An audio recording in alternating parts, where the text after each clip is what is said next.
Subscribe now and press the bell icon. Never miss an update. प्रश्नावली 1.1 का प्रश्न संख्या 1। यूक्लिड प्रमेयिका से संख्याओं 867 और 225 का एचसीएफ ज्ञात करो।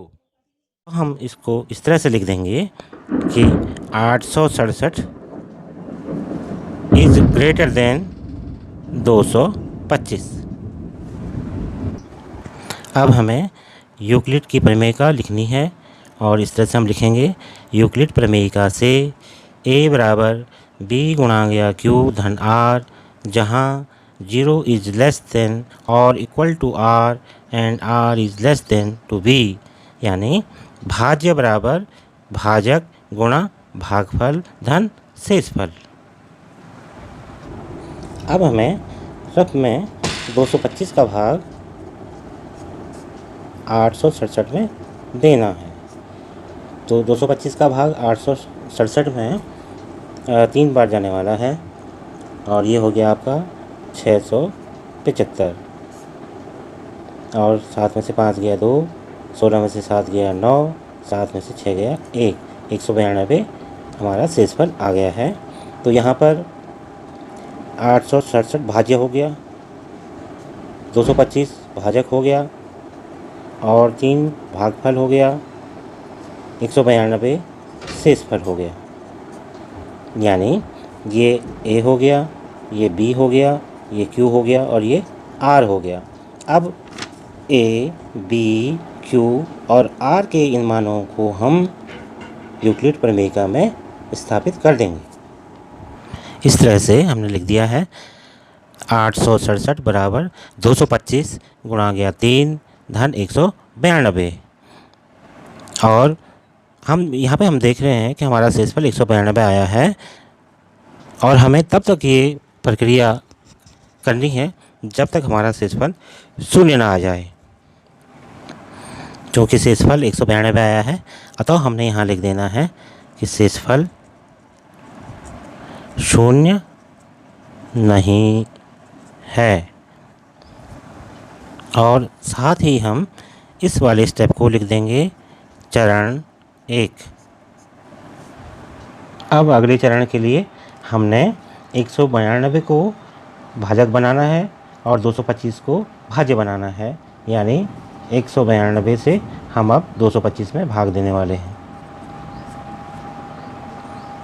192 से भाग देंगे 225 में तो हमारा भाग जाएगा एक बार, और ये आ गया 192, 5 से 2 गया 3, 12 में से 9 गया 3, 33 शेषफल बचा। तो अब a, b, q और r के मानों को हम प्रमेयिका में लिख देंगे चरण 2 के रूप में। इस तरह से हमने लिख दिया 225 बराबर 192 गुणा गया 1 धन 33।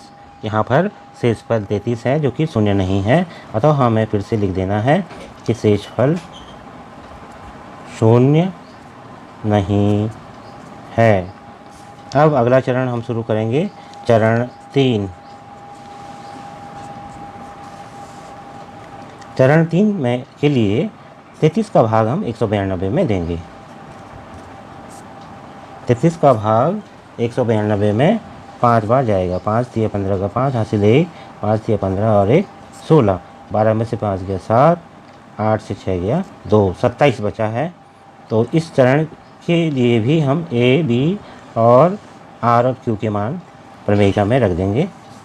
चरण 3 यहाँ भी हम देख रहे हैं कि 27 शेषफल है जो कि शून्य नहीं है, अतः लिख देंगे कि शेषफल शून्य नहीं है। अब हम चरण 4 शुरू करेंगे।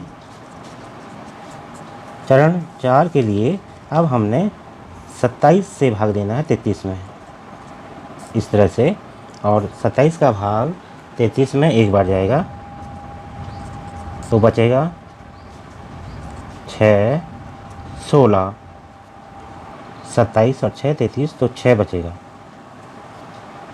तो चरण 4 के लिए 33 बराबर 27 गुणा गया 1 धन 6, इस चरण में भी शेषफल शून्य नहीं है, यहाँ शेषफल 6 है, अतः लिख दिया जाएगा कि शेषफल शून्य नहीं है।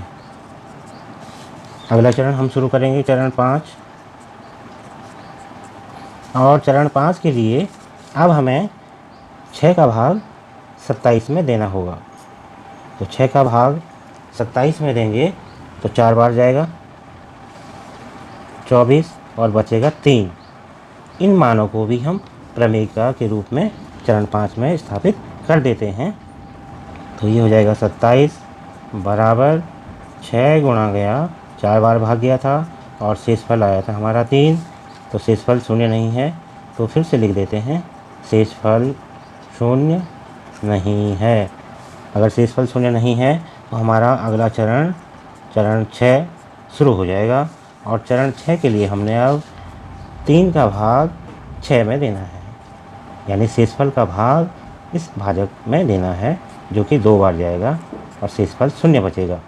अब यहाँ पर भाज्य 6 है, भाजक 3 है, भागफल 2 है और शेषफल शून्य है। और ये हमारा चरण 6 है। तो चरण 6 को भी हम लिख देते हैं 6 बराबर 3 गुणा गया 2 बार भाग गया था और शेषफल शून्य बचा था।